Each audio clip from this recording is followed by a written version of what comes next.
नमस्कार दोस्तों, मैं हूं शुभम और आज मैं आपको एक ऐसी कहानी सुनाने जा रहा हूं जो न सिर्फ आपके दिलों की धड़कन तेज कर देगी, बल्कि आपके दिमाग में एक डरावनी छाया भी छोड़ जाएगी। यह कहानी एक ऐसे लोकल ट्रेन के डब्बे की है जहां कभी कुछ नॉर्मल नहीं होता और जहां से गुजरने वाला हर इंसान अपनी जिंदगी के सबसे डरावने अनुभव से गुजरता है।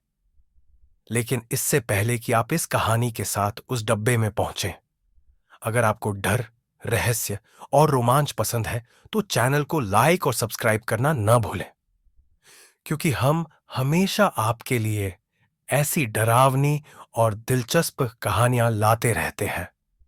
तो चलिए, बिना किसी देरी के शुरू करते हैं यह भूतिया सफर।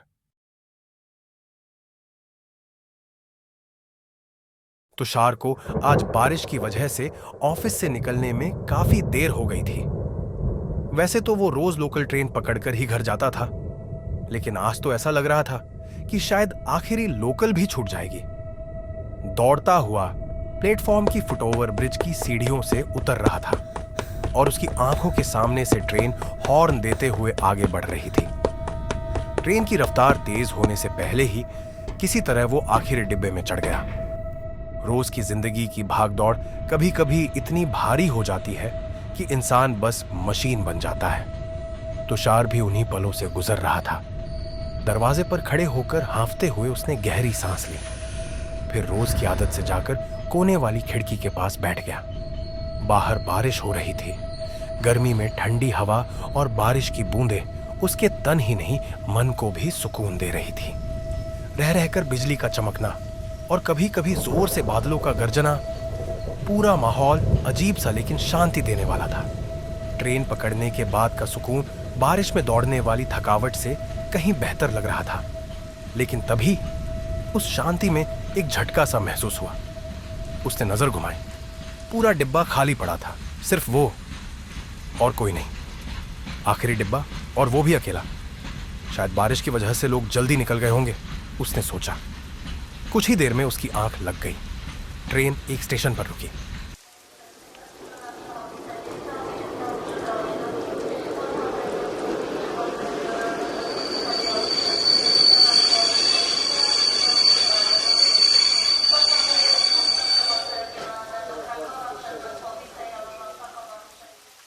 2 मिनट बाद फिर चल पड़ी।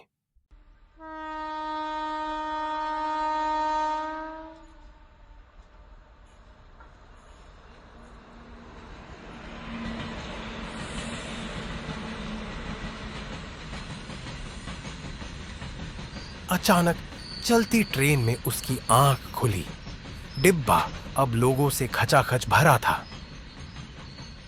इतने सारे लोग! एक पल को वो ठिठक गया। एक ही स्टेशन पर इतने लोग, और वो भी इस वक्त। थकावट और मौसम की वजह से ये सवाल उसे तुच्छ लगे और उसने दोबारा आंखें बंद कर ली। कितनी देर बीती पता नहीं, लेकिन जब अगली बार आंख खुली, पूरा डिब्बा फिर से खाली था। बीच में कोई स्टेशन नहीं आया था। तो फिर वो भीड़ कहाँ गई? उसने असमंजस में अपने आप से कहा, और उसने चारों ओर देखा। तभी एक अजीब सी बीड़ी की महक आई। धुएं का एक गुब्बार उसकी आंखों के सामने फैला। वो चौंक गया। एक आदमी डिब्बे के दूसरे कोने में बैठा था, पीठ उसकी ओर, और बीड़ी के कश ले रहा था। तुषार ने आवाज दी, माफ कीजिएगा अचानक इस सवाल के लिए, मगर अभी तो पूरा डिब्बा भरा हुआ था, अचानक खाली कैसे हो गया? आदमी हौले से मुड़ा। उसकी आंखें गहरी और बुझी हुई थीं। फिर वह तुषार के पास आकर धीरे से बैठ गया और धीमे से बोला, 20 साल से इसी डिब्बे में जाता हूँ। 12 बजे के बाद इंसान तो क्या, परिंदे भी इस डिब्बे में आने से डरते हैं। कहते हैं भूतिया है। उस आदमी ने कहा। तुषार को यह बात बहुत ही बेतुकी लगी। वो मुस्कुराते हुए बोला, पर भाई साहब, आप इतने यकीन से कैसे कह सकते हैं कि ये डिब्बा भूतिया है? आदमी ने बीड़ी का एक लंबा कश खींचा और धुएं की लकीर के साथ जैसे यादों की परतें खुलने लगी।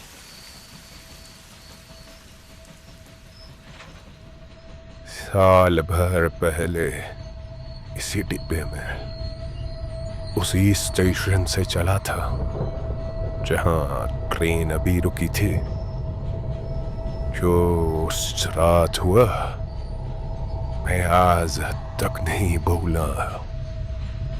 रात का वक्त था, ट्रेन भागते हुए पकड़ी थी, डब्बा खाली था, थकान भी बहुत थी।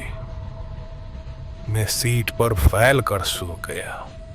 कितनी देर सोया याद नहीं, पर जब आंख खुली तो देखा सामने एक आदमी बैठा था, अखबार पढ़ रहा था।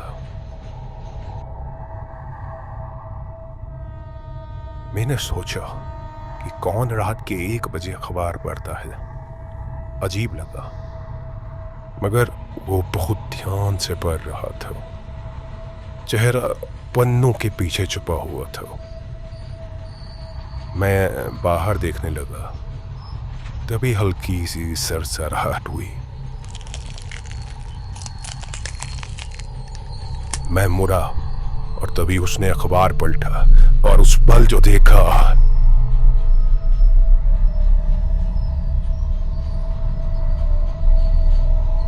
उसका चेहरा टूटा हुआ, कुचला हुआ, खून से लथपथ। ऐसा लग रहा था जैसे किसी ने उसका सिर दीवार पर पटक पटक कर कुचल दिया हो। मैं चीख पड़ा, जैसे गला खुद ब खुद चिल्ला रहा हो। लेकिन तभी उस आदमी ने मुझे थाम लिया और बोला, अरे क्या हुआ भाई साहब? अरे क्या हुआ भाई साहब? आप ठीक हैं? कुछ मदद चाहिए? मैंने कांपते हुए आंखें खोली और देखा वो बिल्कुल ठीक था। चेहरे पर एक खरोंच तक नहीं। उसने बोतल बढ़ाते हुए कहा, लीजिए, थोड़ा पानी पी लीजिए। आप बहुत घबराए हुए लग रहे हैं। आप बहुत घबराए हुए लग रहे हैं। मैंने कांपते हाथों से पानी पिया। दरवाजे के पास जाकर चेहरे पर छींटे भी मारे। मैंने कांपते हाथों से पानी पिया। मैंने कांपते हाथों से पानी लिया। दरवाजे के पास जाकर चेहरे पर छींटे मारे। पानी पीकर जैसे तैसे खुद को संभाला और सीट पर वापस आकर बैठ गया। लेकिन सीट खाली थी। वो आदमी वहां नहीं था।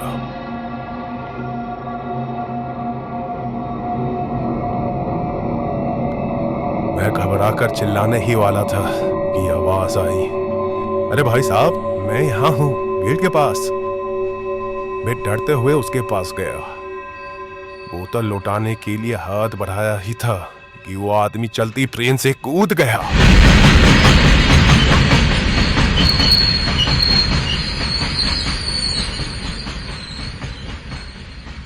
मेरे सामने, मेरी आंखों के सामने मैं वही जड़ सा जड़ रह गया। शरीर सुन पड़ गया था। फिर खुद को संभाल कर मैं गेट के पास वाली सीट पर आ बैठा। कुछ समझ ही नहीं आ रहा था यह सब क्या था। और तभी एक सर्द हवा के साथ एक आवाज पीछे से फिर आई, अरे भाई साहब, मेरी बोतल तो दे दीजिए।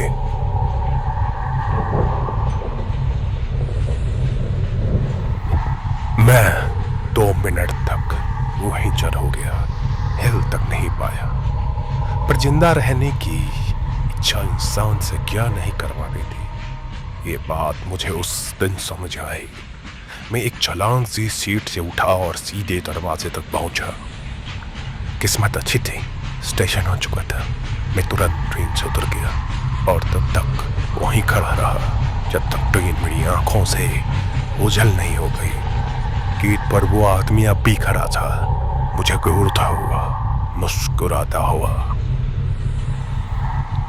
ट्रेन धीरे धीरे स्टेशन से दूर जाती रही और मैं बस खड़ा देखता रहा।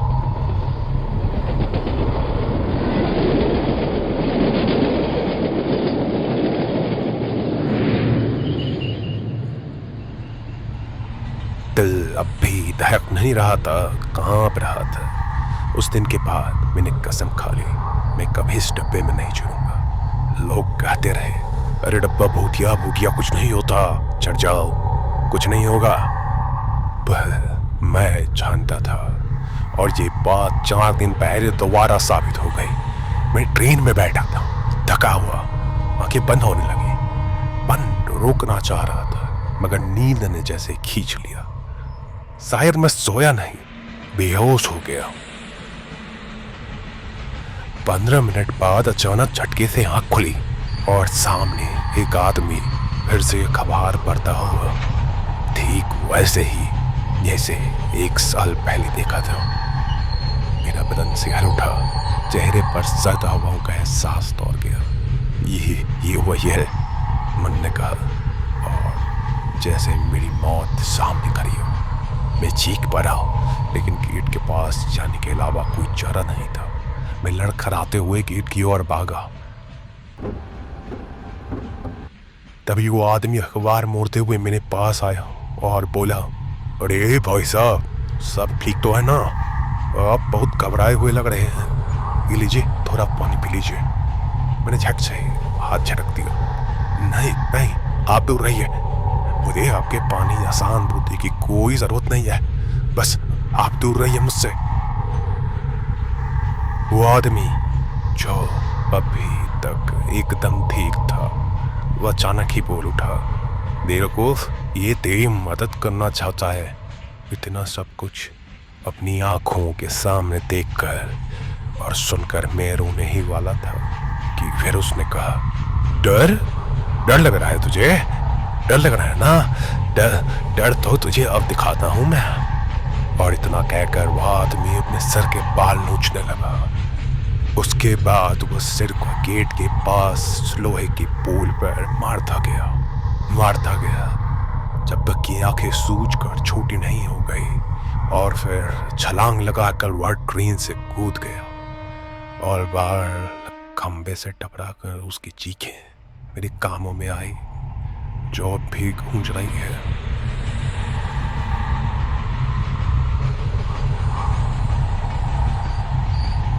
उसके बाद वह सिर को गेट के पास लोहे की पोल पर मारता गया जब तक कि आंखें सूजकर छोटी नहीं हो गई। और फिर छलांग लगाकर वह ट्रेन से कूद गया और बाहर खंबे से टकराकर उसकी चीखें मेरे कानों में आई।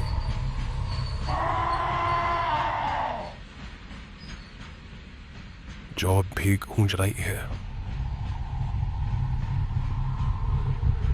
उस आदमी ने अपनी कहानी अपनी आप बीती सुनानी अब भी पूरी ही की थी कि तुषार के चेहरे पर एक अजीब ठंडी सी मुस्कुराहट फैल गई। उसने बेहद शांत आवाज में कहा, आप कहानियां बहुत अच्छे से सुनाते हैं, सच में। वैसे ये तो 4 दिन पहले की बात थी ना, जो आपके साथ हुई थी, लेकिन कल। वो जरा झुका, उसकी आंखें सीधी सामने वाले की आंखों में। कल तो आप इस ट्रेन में थे ही नहीं, कल मैं था इसी डब्बे में। तुषार की मुस्कान अब और गहरी हो गई। और कल मैं मरा था, ठीक यही, इसी सीट पर। उस आदमी पर तुषार की बात का कोई असर होता नहीं दिखा। उसने हंसते हुए कहा, चलती लोकल ट्रेन में लोगों को डराने का तरीका अच्छा है आपका, पर तुषार जी, लगता है आप भूल रहे हैं कि आज इस ट्रेन के डब्बे में आप अकेले थे। आंख आपकी लगी थी, पैर भी सिर्फ आपको ही दिखी थी, और फिर उसी तरह आप ही के सामने वो भी गायब भी हो गई। तुषार की आंखें चौड़ी होती जा रही थी। उस आदमी की हर बात उसके भीतर डर की एक नई लहर भेज रही थी।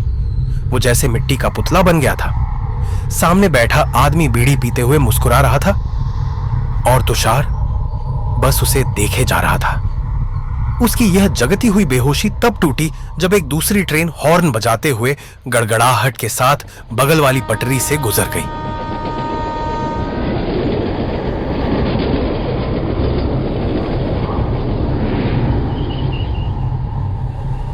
तुषार हड़बड़ाकर उठ खड़ा हुआ। डर के मारे उसका हलक सूख चुका था। उसने बैग से पानी निकाला, 2 घूंट पिया और फिर कांपते कदमों से वापस अपनी सीट की ओर मुड़ा, जहां कुछ मिनट पहले वो आदमी बैठा था जो उसे अपनी आप बीती सुना रहा था। जैसे ही तुषार ने उस सीट की ओर देखा, उसका फोन वाइब्रेट हुआ। तुषार की आंखों में डर नाचने लगा। उसने फिर से देखा, सीट खाली थी और तभी एक जोरदार आवाज हुई। एक ऐसी आवाज जैसे कोई लोहे को पीट रहा हो। पहले आवाज उसी सीट पर आई, फिर वो आवाज ऐसे बढ़ती गई जैसे कोई एक एक सीट को मारता हुआ आगे बढ़ रहा हो।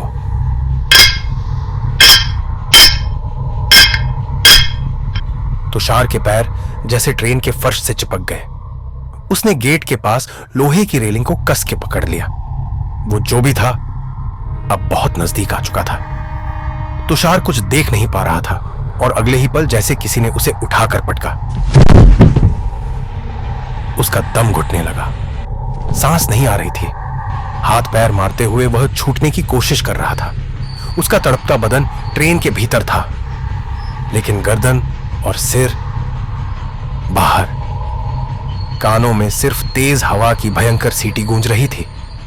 आंखें हवा की रफ्तार से खुल नहीं पा रही थीं। और फिर सन्नाटा। उस तेज हवा के शोर में अचानक एक आवाज गूंजी। आज क्या हालत हो गई है ना तेरे।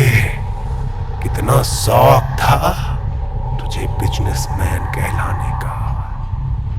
बड़ी बड़ी गाड़ी, ऑफिस, रॉ, सब लुट गया ना तेरा। सड़क पर आ गया ना तू भी। कैसे कीरो जैसी हालत हो गई है तेरी। वो आवाज जानी पहचानी थी। तुषार ने सुना।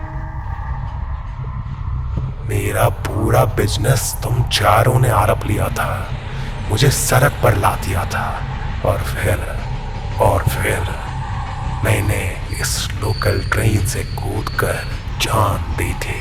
पर जाने से पहले कसम खाई थी तुम चारों को इसी ट्रेन में लाकर मारूंगा। 3 को तो निपटा चुका हूं, आखिरी बचा था तो। अब तेरी बारी है। तुषार गिड़गिड़ा उठा। नहीं, मुझे छोड़ दो, मुझे माफ कर दो प्लीज, जाने दो मुझे। लेकिन तब तक देर हो चुकी थी। उस परछाई ने उसे उठाया और ट्रेन से बाहर फेंक दिया। वो जाकर एक लोहे के पोल से टकराया और उसकी चीख शहर के सबसे भीड़ भरे प्लेटफॉर्म पर भी सुनी जा सकती थी। अगर यह सच्ची कहानी आपके जहन में कहीं गूंजने लगी है तो समझिए यह सिर्फ शुरुआत है। इस चैनल को सब्सक्राइब कीजिए, जहां हर हफ्ते अंधेरे की परतों से निकलती सच्ची और डरावनी कहानियां आपको नींद से नहीं खौफ से जगाएंगी। वीडियो को लाइक जरूर कीजिए, क्योंकि हर लाइक एक खोई हुई आत्मा को थोड़ा और सुकून देता है।